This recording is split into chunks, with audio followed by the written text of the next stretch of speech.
मी पंजाब तक आज आहे 5 ऑगस्ट 2025 आणि या ठिकाणाहून महाराष्ट्रातल्या शेतकऱ्याला अन्न देणार आहे.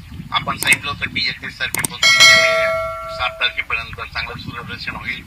तसं घडलंय. शेतकऱ्याच्या पाळ्या देखील चालू आहे. आता खूप शेतकऱ्याचे फोन येईल तर मग आता पाऊस कधी येईल. तर राज्यातल्या शेतकऱ्याला सांगू इच्छितो की राज्यामध्ये आज 5 तारखेला 5 ऑगस्टला देखील राज्यात काही भागात पाऊस पडणार आहे.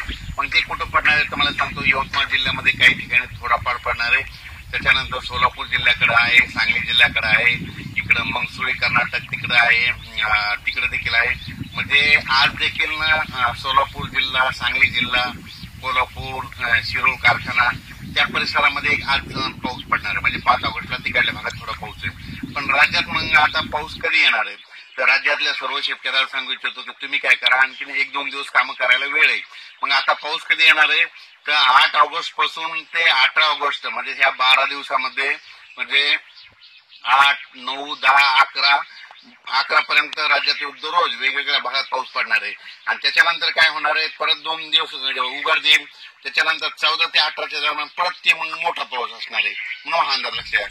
पण आता हे जे आता उद्याचा जे 8 तारखेचा पाऊस येणार आहे, काही ठिकाणी 7ला देखील येणार आहे. मग हा कुठं पडणार आहे तर राज्यातल्या सर्व शेतकऱ्याला सांगू इच्छितो की सुरुवातीला आपण काय करू, हा पाऊस ज्या भागात पडला नाही त्या भागात पडणाऱ्या शेतकऱ्याला समाधान भेटणार आहे. पण सांगायचं झालं तर आपण काय करू, सुरुवातीला घेऊ यवतमाळ जिल्हा. यवतमाळ जिल्ह्याकडे चांगला पाऊस पडणार आहे.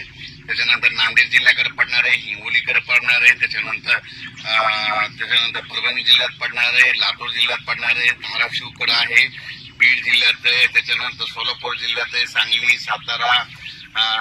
सातारा, त्याच्यानंतर पुणे, त्याच्यानंतर अहिल्यानगर, त्याच्यानंतर कडाष्टी या भागात देखील आहे, त्याच्यानंतर बीड जिल्ह्यात देखील आहे. त्याच्यानंतर सांगायचं झालं तर मग